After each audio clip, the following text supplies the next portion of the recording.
Hello, and welcome to the Ringer NBA show. It's Group Chat. Justin Verrier. Hi, friends. Haley O'Shaughnessy. Great quote-unquote team victory.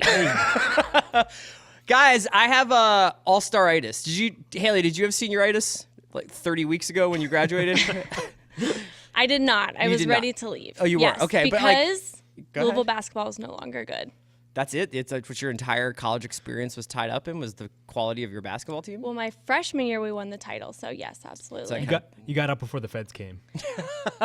Rough, but I'll take it. When I graduated high school, especially, I remember, like, on one hand, I was really psyched for high school to be over, but on the other, it was like the best time because the camaraderie was great. Everybody was chill. Most people had either gotten into college or decided that, they were going to take a year off.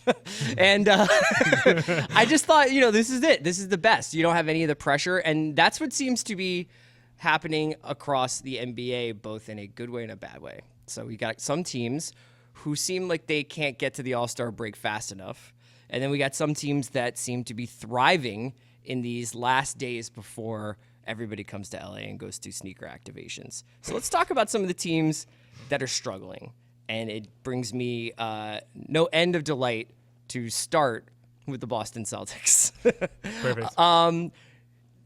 In my life, in the last couple of years, Haralabob Vulgaris has been right about a few things. He was right about Trump being elected. On the day of the election, he was like, oh, the peso's being sold off. We should check out. I think Trump's going to win. And I was like, damn. That was at 4:30 p.m. I didn't know that even happened. Yeah.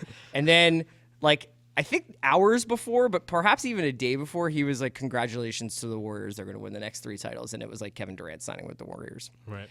So now last night, he tweeted out that the Celtics have been outperforming their their point differential, which really alarmed Bill. And I was like, does this mean it's the end of the Celtics exceptionalism? And they have been struggling down the stretch here, right? They look a little bit tired.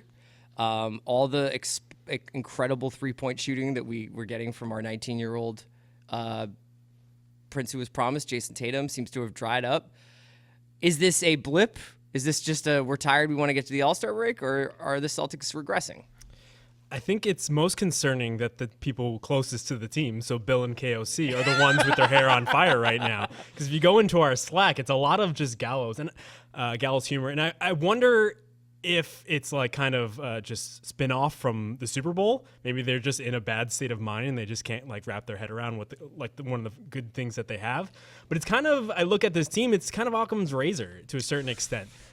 They built their team around a strong defense, and the defense is still there, but not just elite enough to really carry them throughout the entire season. And they're relying heavily on, as you mentioned, a 19-year-old to provide a lot of offense, and Jaylen Brown not that much older, and a lot of role players. They didn't make a lot of big swings at the deadline, and so you look at this team, you're like, how are they going to compete with a team like the New Look Cavs in the playoffs when it's all about your frontline offensive players? If Brad Stevens is so good at maximizing talent, there still is a ceiling to that talent that needs to be maximized, right? I do think that he'll be able to adjust with this break as much as he can. But like you said, they're relying on a rookie that's super inconsistent. He's super inconsistent, but rookies are super inconsistent. I looked at the last 5 games, where they went 1-4, and he shot 20% from the 3 and is averaging 10 points, right? But the 4-game win streak before that, he was shooting 42% from the 3 and was averaging 20 points. Yes. That's just how it goes. It was a really hot start. That's great. They're a very even team. That's how they play. So I think that definitely helped him out a little bit. But they're also missing Marcus Smart. And something else that I hope is adjusted, and I don't know if this is a popular opinion, but it's kind of okay, look at your top 3 scorers, right? 2 super young guys and Kyrie. Yep. We know this from the Cavs tenure. Kyrie can't be relied on to go off every night just because it's exhausting, not because he can't do it. Yeah, because he's also doing so much ball handling and so much playmaking and orchestration, sure. Right. So why isn't Al Horford more involved? But if you run an offense and expect, so are you saying can Al Horford give you 10 more points a game? Not 10 more. He's averaging slightly lower than last year. but give him more looks. Give him a chance more because he has the experience. Yeah, it makes sense. I think you're asking Al to do something maybe he's not comfortable with, what he's never done before in his career. Obviously, the big thing to point to is they don't have Gordon Hayward. He would step into that role fantastically. But I also wonder, like, why they didn't do anything at the deadline. I mean, they kind of hoped that Craig Monroe would be a boon to their offense, to their second unit, and would kind of give them that push. I don't know what deals they had on the table. It seemed like teams were very reluctant to give up a first-round pick for Tyreek Evans, but I look at this team, I'm like, he would help a little bit. And considering they're just like over full coffer of draft picks, like maybe just get rid of one of those and take advantage of the window. We talked about that a lot going into the deadline. Yeah, I mean, it does seem like they probably have an on-court awareness that they have a team that could, depending on what happens with the Cavs and what happens with the Raptors, eke into the finals. But on the other hand, the real team is going to be the team next year with Gordon back, with whatever happens with the pick that they got from the Sixers, that they got from the Lakers, and whether it's a package of those picks for a trade for an Anthony Davis, for a disgruntled superstar somewhere or whatever, or it's actually the progression for Jalen and Jason getting to that next level, not hitting a rookie wall, and they'll take a run at it like that. I think that they actually have too many wings, though, once Gordon's back now. Yeah, I do wonder if they looked at their team at the deadline and maybe this was a sign that they thought that like they were bound to bottom out a little bit. Sure. Maybe they looked at the big picture. This is what a lot of teams do at the deadline. They say, where are we? Where can we get to? And they realize like giving up an asset to make a run with a team like this just wasn't worth it. Right. Ainge was like wanting a first-round pick in return, which is kind of ridiculous. Yeah. So I think that there's no problem with them waiting for next year. I actually think that's kind of smart. And not saying, okay, quit this year, everything's over, but there's nothing wrong with expecting to be better next year. Another team struggling down the stretch run here is the Golden State Warriors. Golden State last night lost 123-117 to Portland. KD had 50. They are 6-4 in their last 10. They're in their last 10 games, and they head into the break in second place to the Houston Rockets in the Western Conference. Sean Yu! Yeah. I was surprised by this. You could hear him in the background. By this Blazers game, because Anthony Slater pointed out on Twitter that it was the best defensive game he's seen from Draymond. Sean's still going. It was the best defensive game he's seen from Draymond since a Pistons game a couple months ago, and KD scores 50, and they still lose to the Blazers. One of the big things that's happening with Golden State right now is that they are basically spotting teams' leads, right? Like they are that is a sign of a team that's not mentally all there every night. And it does seem like, coming off of the sort of storm in a teacup that was Steve Kerr letting those guys call plays, it does seem like on a nightly basis they need to be like woken up in a way that they didn't before, that the motivation that maybe was there a couple seasons ago where they're like, well, we're going to go for the regular season win record, or like we have KD now, so we're integrating him. Now it's just like, let's just get to now they've been open, transparent about like, let's get to the All-Star break. We're so tired. We just want to get to the All-Star break. We're fried. Is this something that can go back and forth for them, or are we looking at some flaws in this dynasty? I think it's a little of both. I'm always hesitant to just sound the alarms on the Warriors because you're always going to look stupid as a result of it. But they fuck around a little bit too much that I'm comfortable with. We've talked about this for the past couple of weeks. The clipboard. Yeah, the clipboard thing, like, I get it, but it did have kind of a vibe of we need like senioritis, where we need to get these guys involved here. Let's go outside on the lawn and talk about literature. You're teaching class today. Yeah. Yeah, exactly. They're third worst in turnovers, or they were going into last night's game, and all the other teams around them in the bottom five are basically young or young and bad. Right. And it's not a good sign for a team that kind of thrives off of, for the most part, just being better than everyone and the belief that they're better than everyone. And it seems like they take that for granted. And the one thing I had been bringing up lately was, and the reason why I'm now, I guess, on record is saying that the Rockets are going to win the title. Put that one in the archives. Wow, this is Sean Yu's birthday. Is it actually your birthday? It's just like, it seems like when they get into a little bit of a tailspin, you can throw them off their game. Draymond is excitable. He's obviously going to be prone to technicals. And then it's just like there's just something that like this cloud that goes over them, and it's just like they try to shoot their way out of it. Even when KD had 50 points, like he took 2 heat check shots at the end of the game and basically lost the game because he just ignored everyone else on the court. Right. Well, one of those did go in. The third one did. The third one did, and his foot was out of bounds. So yes, Right. Yeah. but at the same time, he just basically looked off everyone else, Right. and just went for it because he was hot. Well, so this is exclusive to last night's game, and not the whole 6 and 4. That's 6 and 4 in their last. 10. not the whole 6 and 4 in their last 10 games. But Steph Curry was off, Sure. right? Yeah. Clay only contributed 17 points, which most likely has to do with, okay, KD's hot, let's give him the ball. Also, Portland's defense is good. I don't know if people recognize that because And Dame Dame had like 44 last night. He had 44, and also CJ McCollum went off, and he had 29. Yeah. That's not going to happen 3 times in a series. No, but every time this happens, whether it's the Blazers, whether it's the Thunder beating them twice, I think that the air of indestructibility goes away a little bit. There's a couple of things. I think they're going to win the title. So let me just say that straight up. I could also see them winning the title going like not 16-0 in the playoffs, but I think that they could just completely be like an absolute in flames by the time the playoffs start. Sure. But I think Iguodala looks a little old. Like Iguodala looks washed. I think that the Nick Young thing is fine, but I'm not sure what, like, is he a Warriors player? There seems to be like a theme of this season is we're challenging ourselves. We're challenging ourselves to bring somebody like Nick Young in and have him be a contributor on a NBA Finals team. We need the players have to coach on any given night. Guys are like a little bit mentally beaten down by the world. Draymond has been like really up and down this season, and he's sort of the heartbeat of the team and the brain of the team. And I think that there is something to, especially for Western Conference teams and Western Conference coaches like Donovan or Stotts, is that for as much as, look, if they're hot, you can't beat them because there's just too many shooters for too few defenders.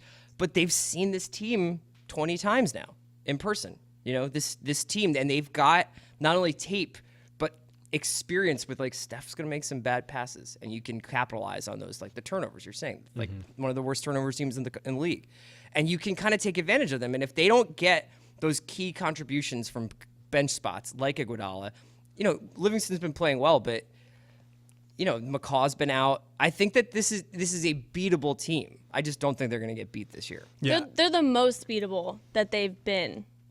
But I still don't know if in the playoffs they are beatable. Yeah, and that's the best point you can make about them. Is a lot of the issues we're bringing up seem to be regular season concerns. It's like, their bench isn't deep enough, and like, David West kind of bails them out a little more often than he should. But I look at Jordan Bell not being there, and he's been just a huge key to their success. Huge thing, yeah. Right, like Nick Young maybe doesn't play as many minutes in the playoffs, and right. But there is the concern that we keep bringing up that the death lineup also is looking a little rigor mortis-y. And so yes. I would say overall the regular season issues, but, it's something to keep in mind just going forward.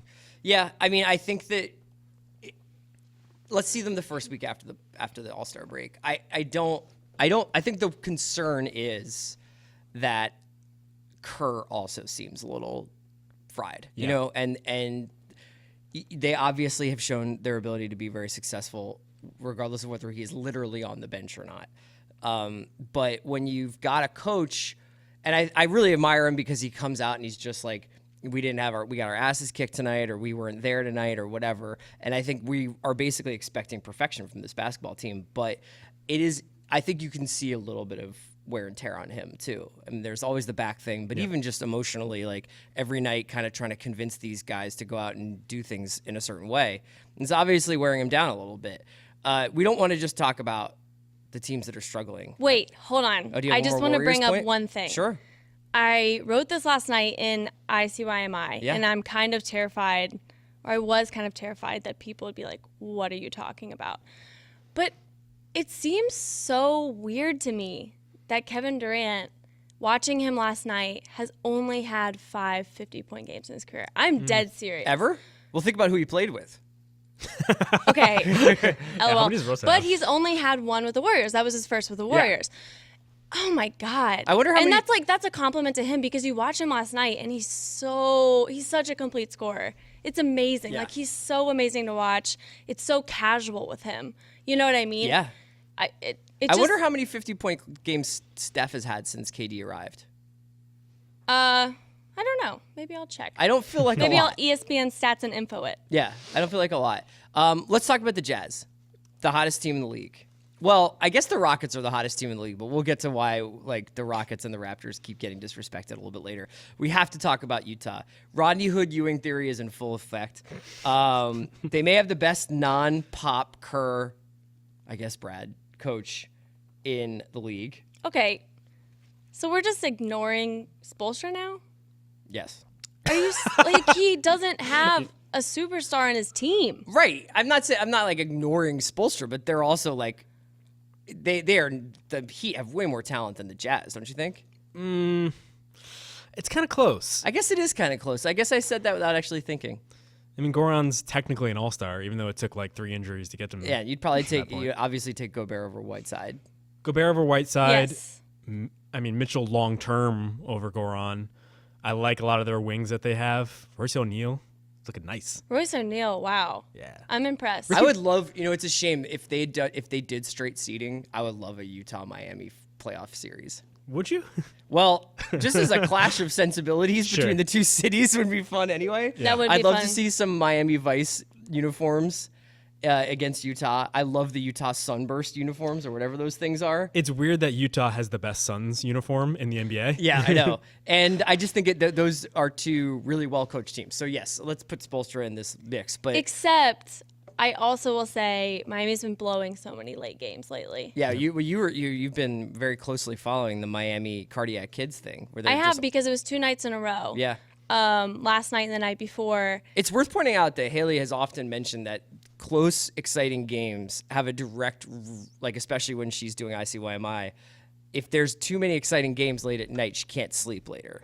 So you probably have like a love-hate thing with Miami because they're at once make your job interesting and then they ruin your circadian rhythms. I'm hyped up like I'm about to go to the gym. Yeah, that's true.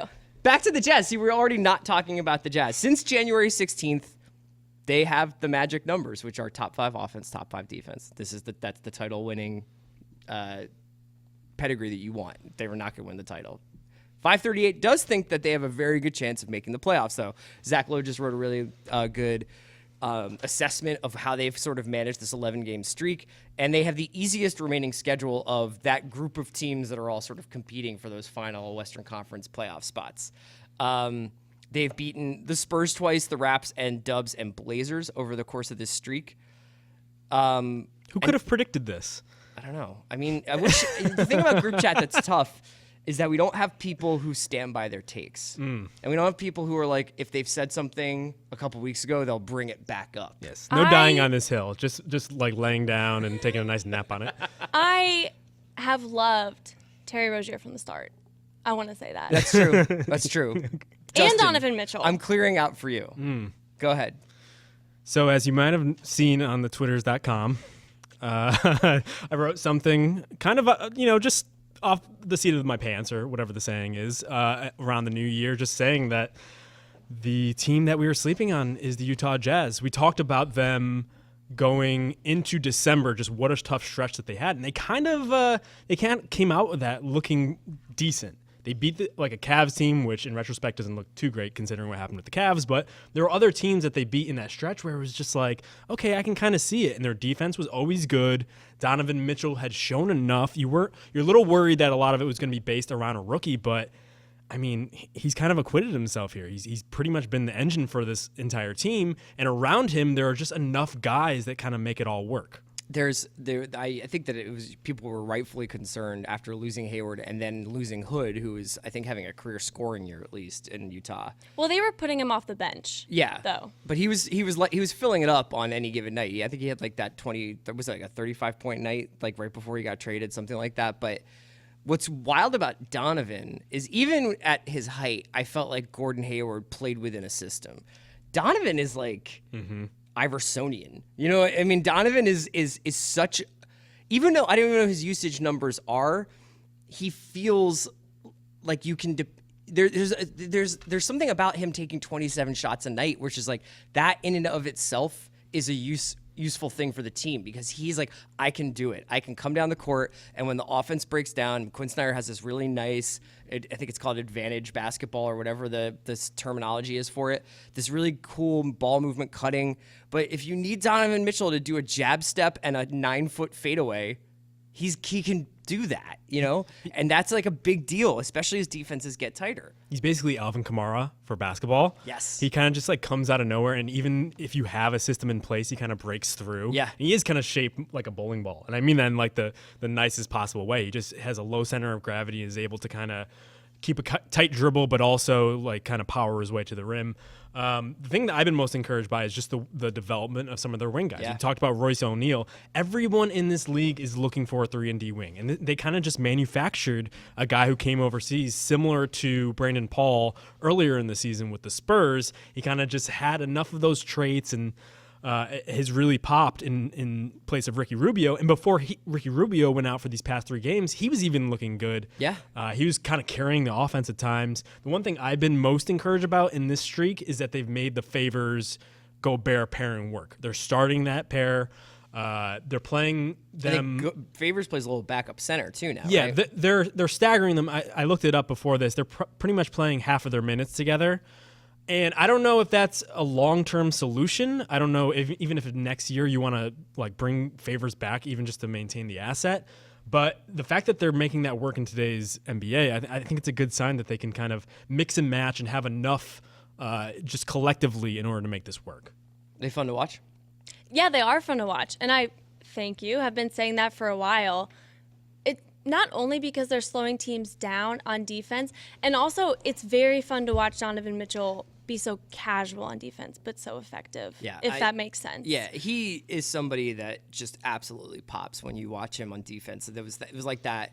I saw him play against Portland in Summer League, and he was guarding 4 positions. And even though and like you said, it is literally like a fire hydrant, like an animated fire hydrant running around after people. It just seems terrifying to have to go up against him. Right, and it's interesting to say that his athleticism is almost as entertaining on defense as it is offense, because, oh my God, the way he gets to the rim is incredible. And to be honest, like, yeah, I watched him in college very closely, but I had no idea. Yeah. I had no idea that it was going to be this much in the NBA. And to your point about just Snyder kind of coaching toward his personnel, and like what makes a good coach essentially is that they've managed to, and this is something Zach Lowe first mentioned, but they've slowly upped the pace. Traditionally, one of the slowest teams in the league. They're, I think, 25th in the league right now, and during this stretch, they're 12th. Yeah. So it's looking at your personnel saying, well, maybe we need to play more toward Donovan Mitchell's strength, some of these backcourt guys They've who are given him playing well. the keys. I mean, that's been, Hayward walked. That was unfortunate. They didn't know what they had in Donovan Mitchell before Hayward walked. But when you trade Rodney Hood for Jay Crowder, you're specifically saying, like, we think we can get 15 points a game out of Jay Crowder and that he can be a lockdown perimeter defender. And now that they have another thing that you want in the playoffs is multiple elite perimeter defenders. And Jay Crowder, I don't know if he's still an elite defender, but on any given possession, I think can be really effective. Mm-hmm. They have all the makings of a really good playoff team. So here's what I want to know. Could they give the Rockets or the Warriors any trouble? I think they could win a home game. I think they might. They could take a game, but they feel like Portland of years past. Rockets and Warriors are tough, but for instance, 538 projects them to have the 5th best point differential in the league by the end of the season. So they're actually closer to a Thunder sort of team. I wonder if they just keep rattling off wins. We talk about them in like this 3-6 series, 4-5 series more. And then all of a sudden we're talking about first Thunder round upset. or Wolves, yeah. I think they can upset one of those teams. They would upset the Wolves more likely. Yeah. You think they match up well with them? Well, the Wolves can be very careless. Yes. They dissolve into isolation a lot. I think that their defense would give them a lot of trouble. And also, Wolves' front court defense is atrocious. Yeah. It is awful. So they would have a good time. Okay. Hey, guys, let's talk about the 2 top teams in each conference, which I feel like we don't talk about the Toronto Raptors enough. But while Boston has sort of shaken a little bit here and the Cavs are surging, the Raptors have quietly won 7 in a row. They're 9-1 in their last 10. They have they're 5 points better than the next, like almost 5 points better than the next closest in point differential in the Eastern Conference. They're far and away the best team in the Eastern Conference right now. They have completely figured out who they are. They rely on 2 players, but get contributions from all over the floor. Is this a finals team? You know what I'm going to say?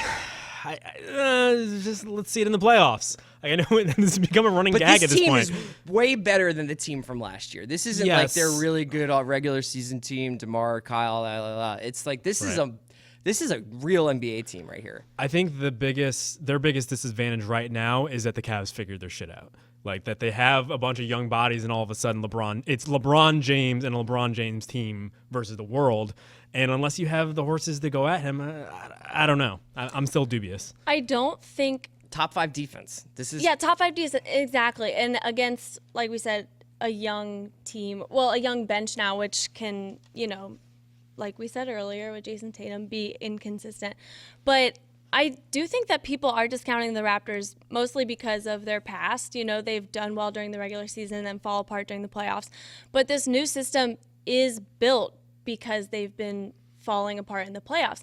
You can't solely rely on a backcourt and if they have an off night or 2 off nights, expect to win. And now with the ball movement, with Kyle Lowry handling less responsibility up top and going out to the wing, spotting up more, it's really an offense that relies more evenly on all of its players. And that's what you need in the playoffs if one of your players is having an off night. I also don't feel like before they've had one of the things that's really interesting about really, really, really good competitive teams is the way that their second units take on personas and that their second units, they go 10 deep and maybe it gets shortened to 8 in the playoffs.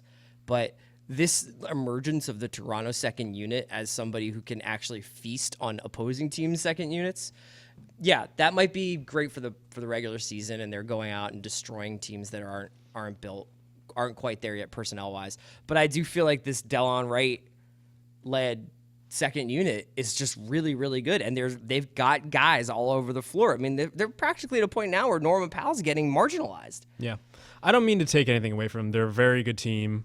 Which is something you say before you kind of sun someone. No, I know, but this is an interesting part of this conversation. Is like, I think that what we're going through right now is a stage of the season where we don't know whether to trust our eyes and we don't know whether to trust the numbers because we just have learned these things over the year. It's LeBron, it's the Warriors, like these things, and we're like, are we going through a sea change moment? Are we seeing like that if you keep a core together and smartly add to it like this, that you could be competitive this way?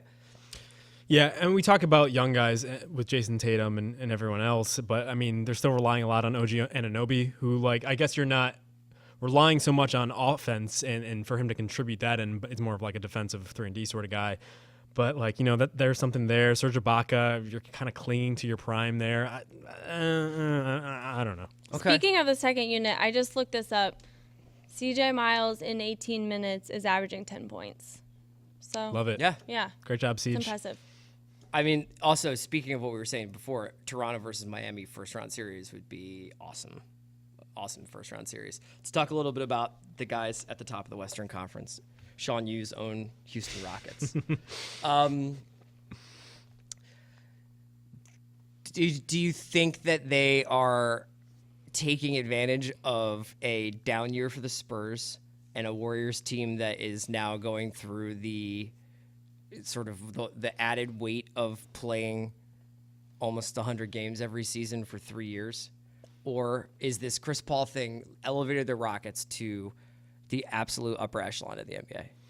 Why do those have to be different? They don't. Because if you think about it, I'm just I'm just a simple man. Talking about the Rockets. Talking about the Rockets. I think that those are not exclusive because every year, a team is having teams have off years like the Spurs where they're just not who they were the last couple years.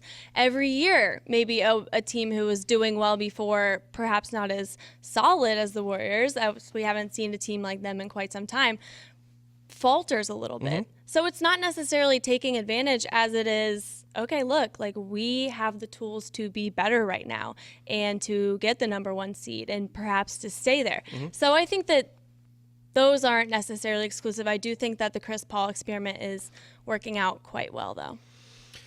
Yeah, I just look at the team. It just makes sense.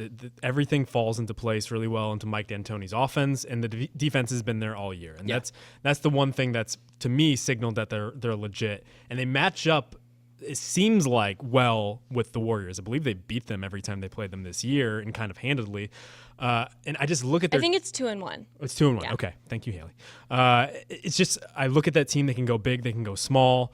And the Chris Paul, James Harden thing, just like it seemed to have meshed just right off the bat. Now, the one thing I brought up in that same article that I forecasted this Jazz reign of dominance was just that I would want to see Chris Paul and James Harden in a playoff series together, just because if we're going to knock the Raptors for that, we should do the same with the Rockets, simply because Chris Paul in the playoffs is just a different version of himself. Yeah. It's just like him to the maximum, which is not always for the best, because he will put a stranglehold on things, and it's almost like he micromanages too much. It's a slightly different offense this year. Jared Dubin has like a really good piece on the Ringer this week, just talking about there's a lot more guys running to spots, and so Eric Gordon was talked to Jared about how he is basically being harassed out of his 3-point shot now. Like his numbers are actually down a little bit in terms of threes because they're paying so much attention to him. But you've got guys like Ryan Anderson and you've got guys like Mbah Moute who are getting more looks, probably a little bit more open, but it's a slightly less... Would you say it's a less lively offense? Would you say it's a more dependent? Because when Harden and Paul are on the floor at the same time, Jared's article talks about one of them is going to the wing when the other has the ball. So you're basically like shoving down one good 3-point shooter to the corner. And the corner threes are up for guys like Ryan Anderson. Do you feel like it's like an offense that is solvable by Popovich if he has a couple of minutes to think about it, and that he has a defense that he can throw at it? Because they did beat them last year, and they won the deciding game of that series without Kawhi. Right. I think last year it seemed like the system was what papered over kind of some of their flaws. It's like they specifically went to that look with James Harden as the point guard and surrounding by shooters in order to kind of bridge a gap, so to speak.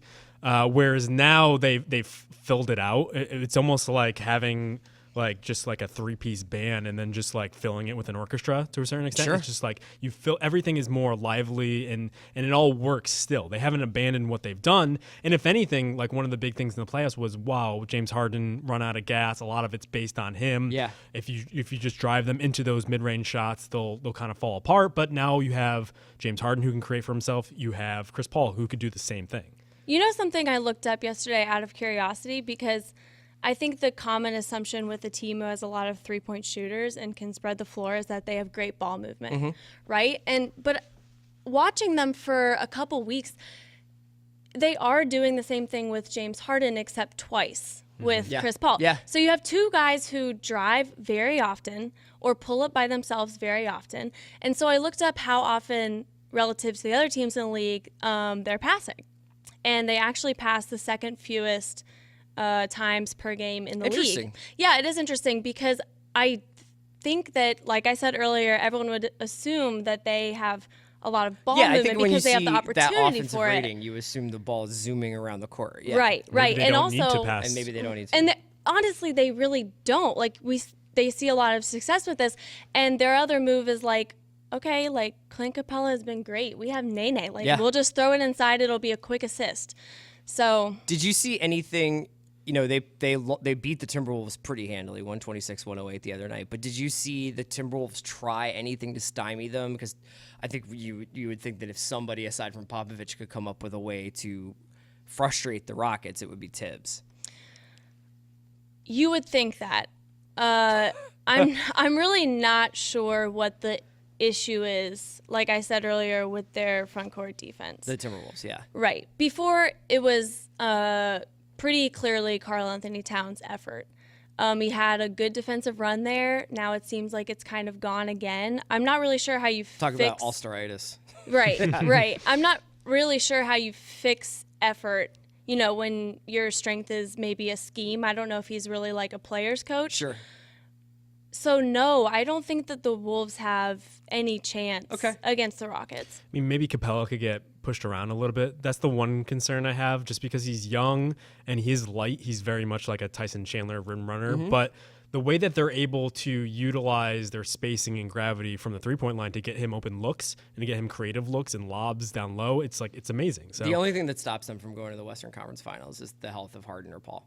I mean, that's really it. Sure. I just don't think that anybody can hang with them offensively. Let's just do a quick review of the trade deadline and where we are a week later, because I think that we've arrived at this point where Kobe Altman is the new Jerry West after 2 games. Right. And Isaiah Thomas is now a reality show.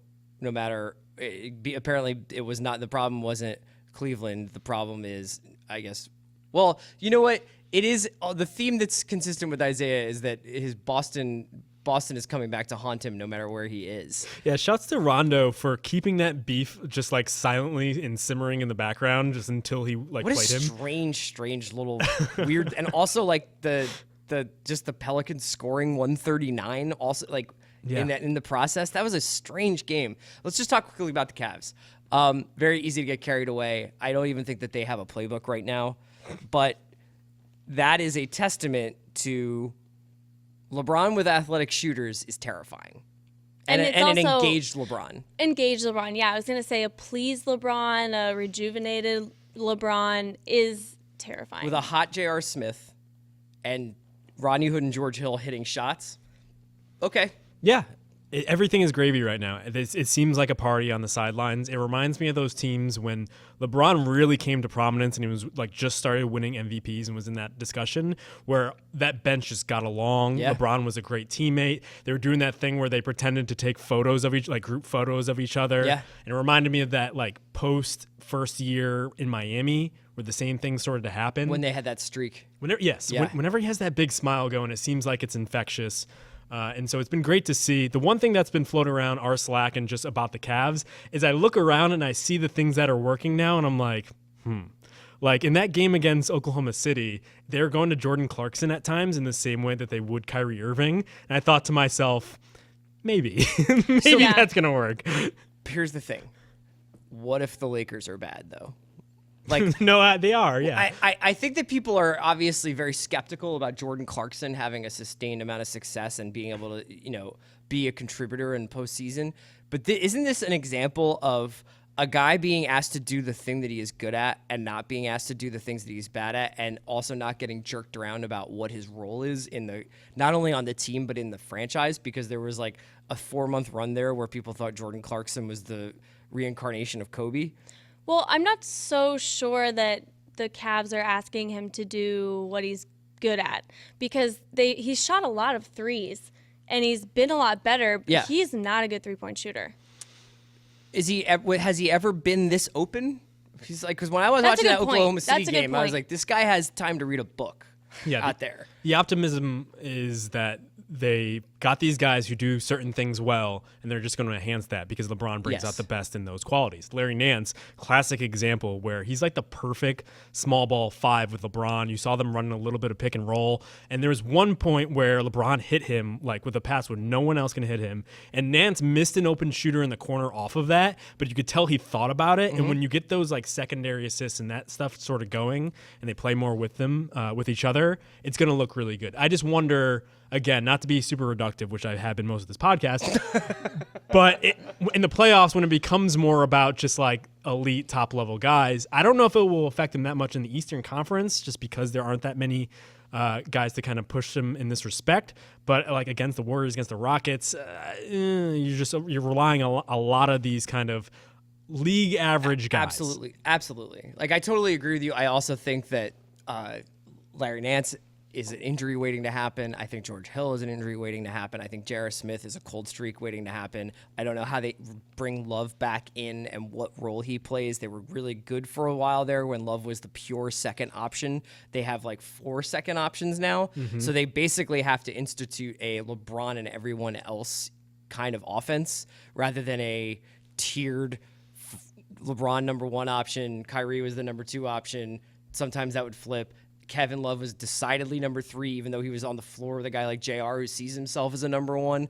Right now, it's like the open shooter shoots, and it worked out for 2 games. But I definitely just want to say, way more into watching this Cavs team than the last team. Yep. Like, watching LeBron with guys who can sprint is awesome. It is incredible. Yeah. And he's so happy. And to bring it back to Jordan Clarkson, he is so in love with all of his Oh assists. my God. He's got Every assist. He's the like, weird, this like, is amazing. half You're my D'Angelo prodigy. Russell vein tap, half AC/DC guitar. This thing, Yeah, the whatever little the- hand circle. It's quite good. Do you want to say anything about Isaiah? I mean, is Isaiah gonna get a contract next year? What a fucking baby. That's all I want to say. Oh a my bummer, God. man. I mean, it is a bummer because you see his playoffs last year and you have to, then and your heart breaks for him. But It just sucks. It's like if he had just been like, I tore my ACL. You know what I mean? Like if he Yeah, had exactly. like it's like if you. This is how I feel about Fultz too. It's like if you had just torn your ACL and everybody would have stopped paying attention, and Isaiah could have just rehabbed and come back, and maybe he wouldn't have gotten a max, but he probably would have been fine, and somebody would have talked themselves into the idea that, hey, we need somebody to score. and now he's just a grudge factory. Yeah. And eventually it's And like, he's gonna wind up on Orlando, or he's gonna wind up on Atlanta, or he's Right. gonna wind up in New Orleans somehow, and it's just gonna be like this. To be fair, Rondo is a total bully, and apparently Oh my- just went that at was him so to the point ridiculous. where Isaiah was like, "Yeah, when I checked into the game, he was all over me." So Yes, he was. I so saw Rondo was Isaiah's- asking.